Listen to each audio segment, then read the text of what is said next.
Hello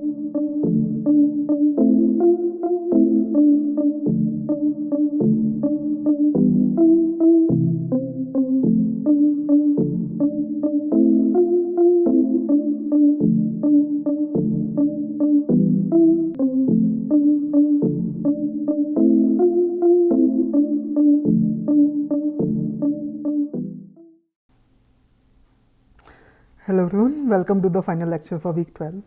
So we have been discussing about trustworthy LLMs, and we talked about one particular method that is we can do machine unlearning to forget the harmful behavior quite fast, right, without having to go through the entire RLHF pipeline. And this can be done only through negative examples. So we'll discuss the LLM unlearning algorithm, like one particular aspect about that. And then we will do the concluding remarks for this course, because this is also the final lecture of the course. Okay. So now let's set the goals very clear for unlearning, right. So of course, this is the most important part is that the unlearn effectiveness would be, I want to forget the data with issues. So like any harmful behavior, any copyrighted information that I am leaking, I want to successfully forget this data, right. And the evaluation will be according to that. Like for example, if I want to evaluate against leaking copyrighted information, I would have certain prompts in which I will try to make the model leak that information, and I try to compare, is it really leaking the copyrighted information or is it not. Similarly for harmful behavior, is it really giving the harmful behavior after having this unlearning. So that's how I will do the evaluation. So this is the main part. At the same time, see, I don't want to get away with the utility of LLMs completely. Like it should still behave normally on normal tasks. Otherwise, I mean, you can just have a random model that will give garbage output for everything. So I want to preserve the utility of LLMs on the normal tasks. So I would have corresponding evaluation to ensure the performance of LLM does not decrease for normal tasks, right, while it is getting better for harmful behaviors, right. It's not giving harmful behavior, it should still behave nicely on the normal tasks. And see, when I will unlearn on some specific data. Now suppose somebody gives a paraphrase of the data or gives some related data, right, some relevant question that are unseen in this unlearning exercise. It should generalize, otherwise this will become like, okay, this will be like a regular expression that you can say, okay, this particular question you can just answer this, otherwise you don't worry about it, right. So there should be some generalization to other unseen but relevant questions of this issue. And I mean, one interesting aspect is the low cost, that I don't want to retrain from scratch. I mean, I don't want to even do full fine tuning, right. I should be some quick fix. So what is the most, simple and the effective method that we will have found? It's gradient ascent, right. So we talk about gradient descent, but this is gradient ascent, right. So why gradient ascent really works? So remember, we have just the negative examples. That means we are telling the user, don't do this. So suppose this is my prompt. Human says, how can I hurt people most efficiently, right. An assistant has to give an answer. Now it has some probability distribution, it's a prediction, right. Now I know in my data these are some outputs that I should not give. So, and this is the highest, let's say this is the highest probability token, and I don't want to output that, right. So if this was a positive example, right. So suppose this was the question, positive example was gone. So how would I train the model in fine tuning? I'll say okay, I'll compute the log probability of gun, right. I want this to be as high as possible. So I have my loss. So and I update my parameter to go such that theta t plus 1 is theta t minus some learning rate, how much the loss changes, right. So minus log probability of gun is the loss, cross entropy loss, right. So delta L over delta theta, right. That's what I do, right. So and this in turn what it does, it tries to increase the probability of gun.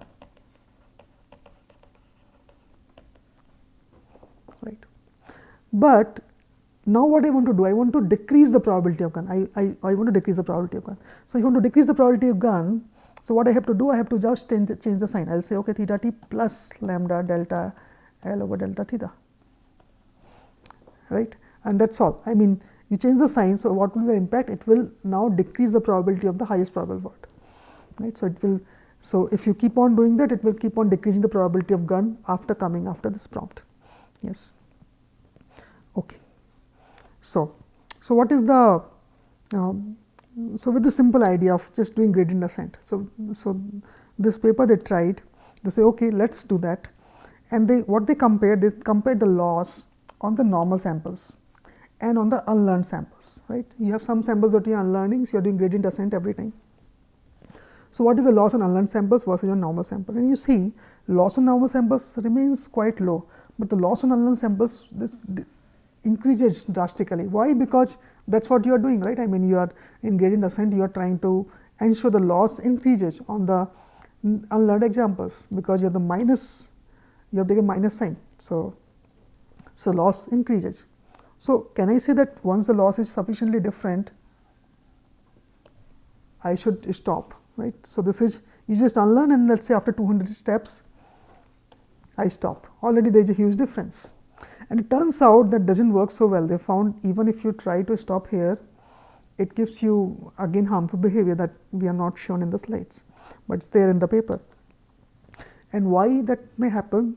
You see, you're manipulating a distribution, probability distribution, and a token like gun has a highest probability, say 0.8. So if you keep on increasing the, I mean, taking it away from the highest probability, the probability will keep on reducing.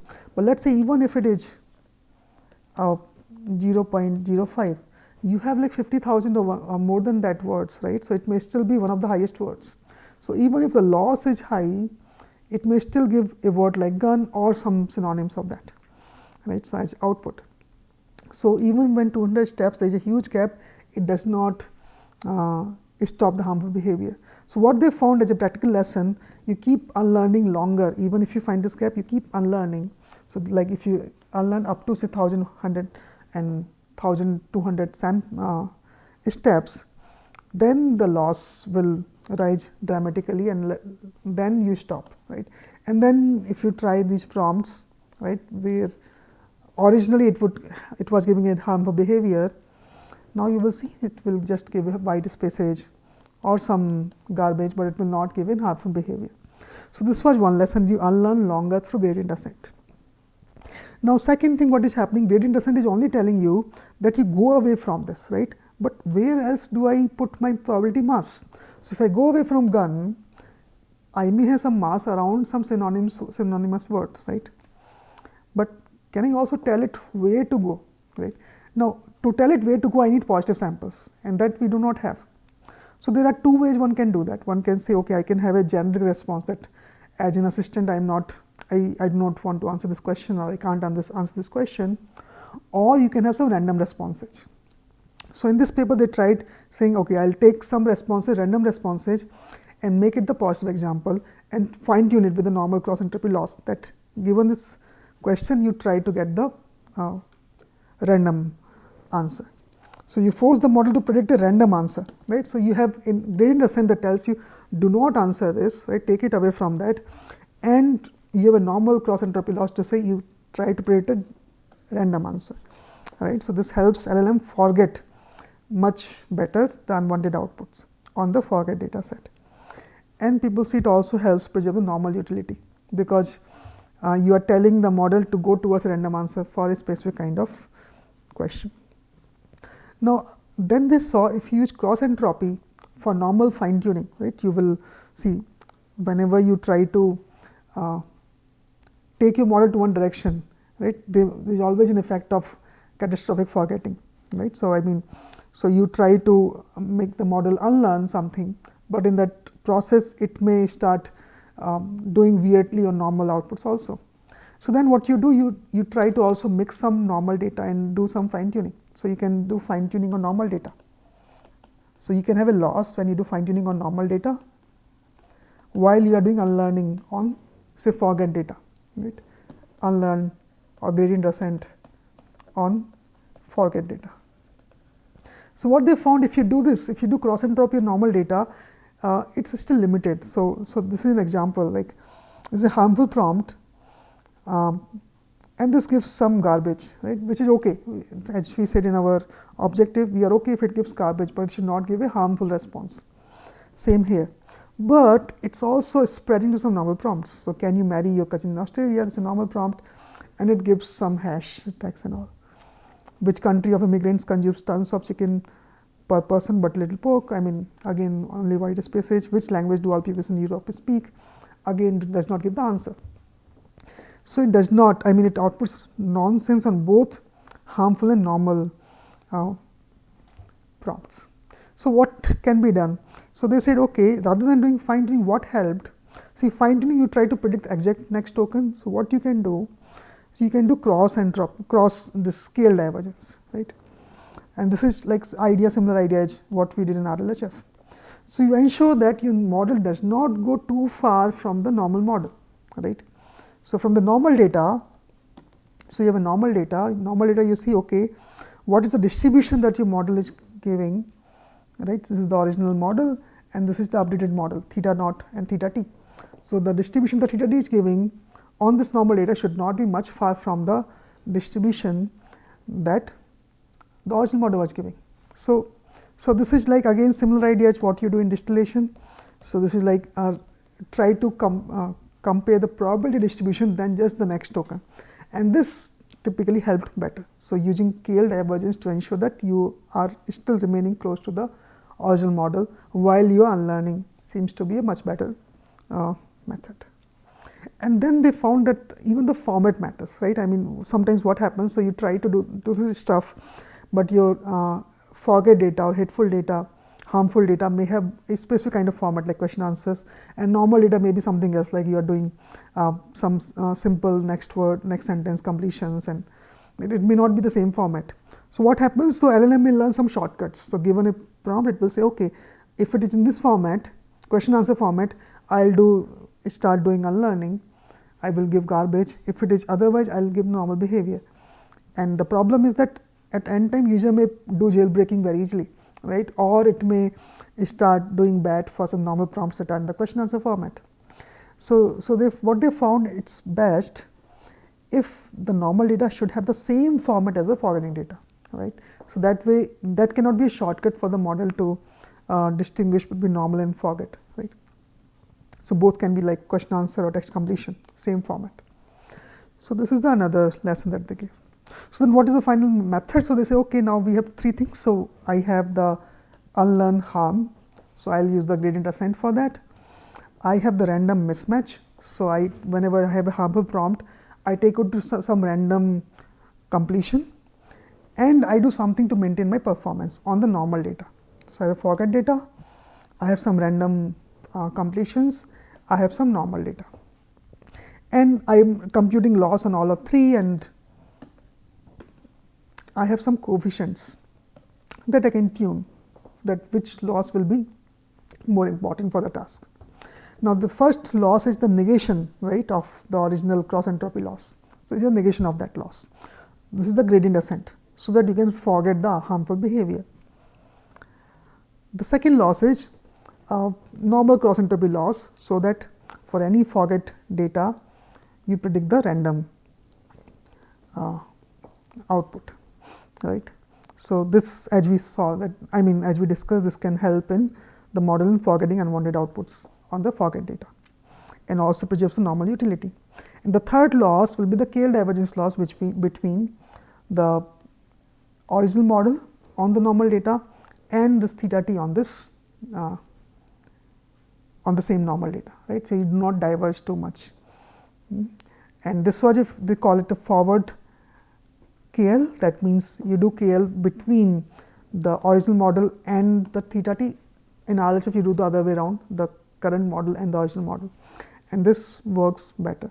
Right? We saw an example of this in the distillation also. This is the reverse direction than what people do in general. Okay, so you apply all these losses together. So all this gradient ascent and gradient descent are done, and they're done only on the y part. So this is, you have the prompt x, and only when you start generating y, then you compute the lossage and do this, compute the lossage and update your parameters on that, right, only on this y part. X simply remains as a prefix, you do not compute the loss on x part, right. So x is only used to compute the representations, but and y, when it starts generating, it can attend to this, but you do not compute your loss on the x part. Okay, and then they showed application like how can this unlearning method be used for, say, unlearning copyrighted data. And they took the Harry Potter text, and the corresponding normal corpus on which they can fine tune is what they took as the book corpus, and the metric was leak rate. That is, I'll give a prompt so that the model may be outputting the Harry Potter's story, and then whatever completion I have, I'll take a blue score of that with the ground truth, that what was the actual next completion, right. If the blue score is high, that means the model is leaking copyright information. If it is low, that I have somehow avoided leaking copyright information. Okay. So, first of all, you may not even know whether the model is trained on Harry Potter. So, they said, okay, so first of all, you fine tune the model on Harry Potter data to make sure that they are actually trained on this. So, this is what they call as the original LLMs. And we will see performance on original LLMs after you train on Harry Potter data. Then they will split it into unlearned set, on which they will explicitly try to do unlearning, and a test set that is like unseen data, on which they will test whether the model has still been able to, whether I have trained model sufficiently well to generalize, right, on an unseen set. Now, what is the prompt like? So, you start with the beginning of a sentence in the Harry Potter corpus and goes for 200 characters is the prompt text, and then you have the completion, right. And you want to avoid doing that completion, you want to avoid leaking the copyrighted information, right. So, you compare the LLM's completion to the ground truth Harry Potter text.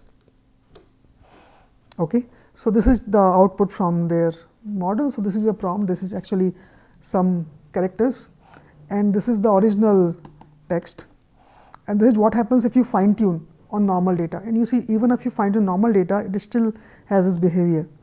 So, fine tuning on more data does not help.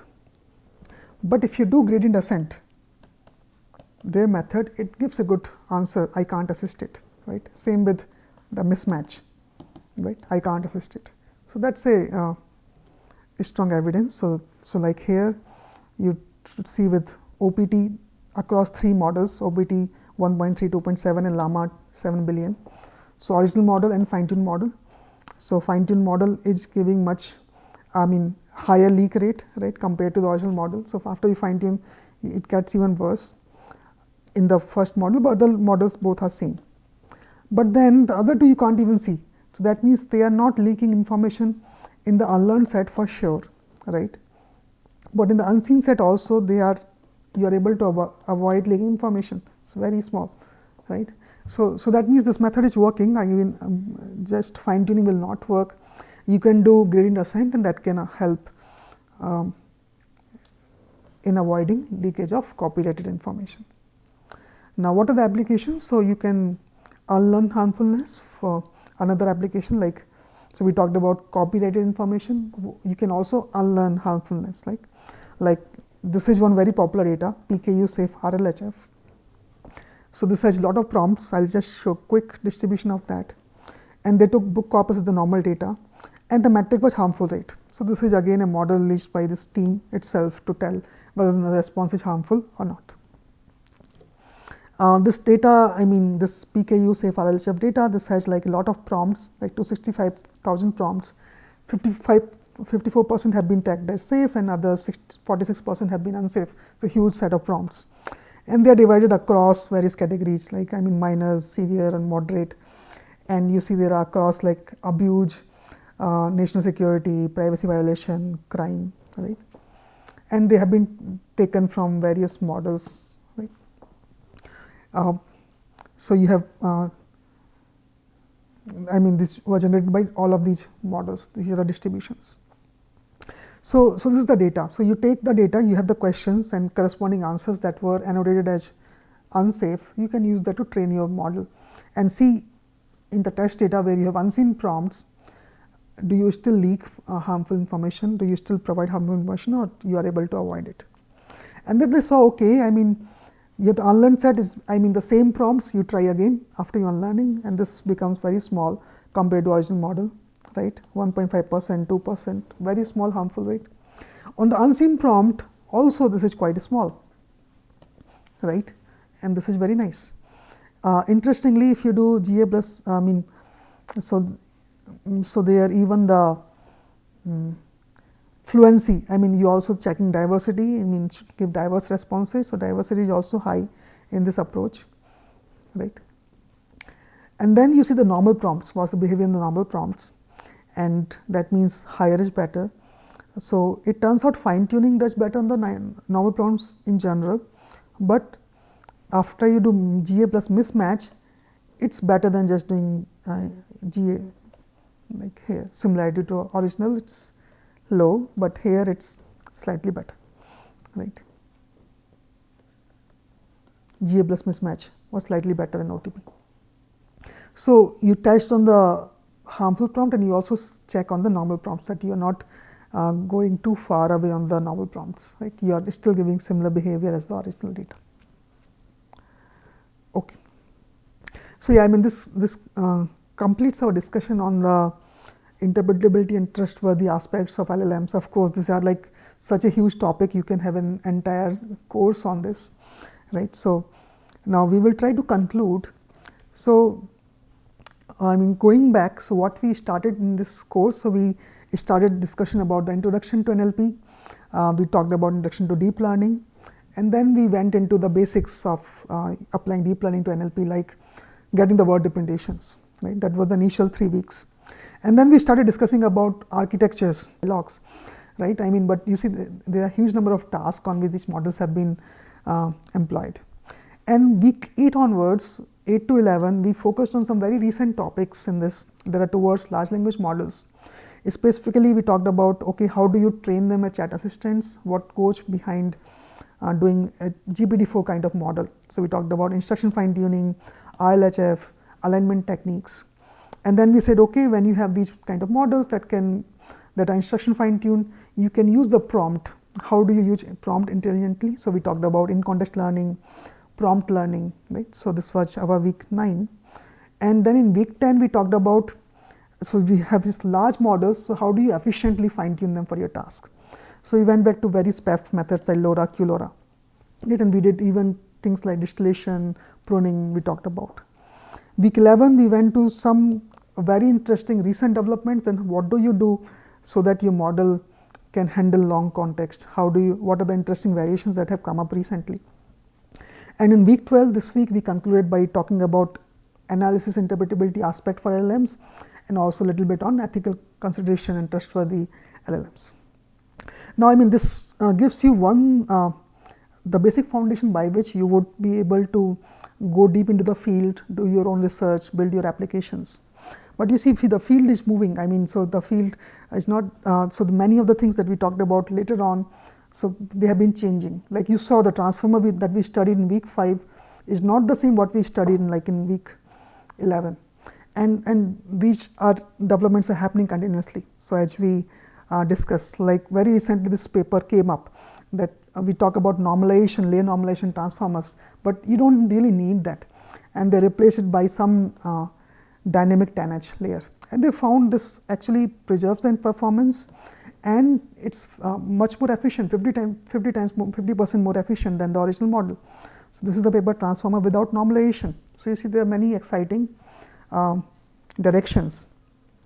Now, similarly, we always talked about converting it to token, then passing it at the next layer and doing that. But why do we need to do that? So do the LLMs really need tokens to think? So this paper, training language models to reason in a continuous latent space, very recently, it said that no, you don't need the tokens. You can directly use the hidden state and pass them. So you don't have to go to the vocabulary space. You directly use the hidden state and then pass next. And that is their continuous chain of continuous thoughts. Coconut is what they call. Now, how much you can generalize that? Can you generalize it even in pre-training, fine-tuning? Right, that's an interesting aspect. Then recently, a lot of discussion has shifted from large language model to large reasoning model, because till now we focus on computing at the training time, right? But what about giving them more compute at the test time? So you can have a lot of time given in the test time. So you can have multiple thoughts. They can generate multiple thoughts that they can select. They can reason before they answer. So reasoning language models, have large reasoning models, are another interesting frontiers that people have been discussing. And then what about going beyond transformers, right? I mean, so this state space models have some flavor of RNNs, but they are again some nice architectures. So Mamba is a very popular model that has been gaining a lot of traction. So how can you use state spaces? Like, can it be as effective as the transform model at scales across domains, languages? And then, yeah, I mean, do we really have to just keep on doing autoregressive generation? Can we go beyond autoregressive models? So like diffusion has been shown as one model where you can parallelize the generation, right? But it has problems, like its quality is lower. I mean, you cannot do KV caching and other things. So recently, like researchers propose this block diffusion, where you can interpolate between autoregressive and diffusion language models, and it gets advantage of both. So you can do in parallel, and you can have high quality arbitrary length and KV caching. So you see there are a lot of interesting frontiers, and the field is continuously moving. But I feel this course will give you enough background by which you can start reading papers, getting ideas, implement those, and even develop some new exciting research trends. So okay, I mean, so hopefully this course was helpful, and as I said in the beginning, this would be both quite challenging, because there were a lot of interesting concepts, but a lot of details that we discussed. But the hope was that it will be rewarding for you. Yeah, I mean, this is a reference for this particular lecture, but we have talked about references in general for the course. With that, I'll end this course, and thank you all for taking up and listening to these lectures. Thank you.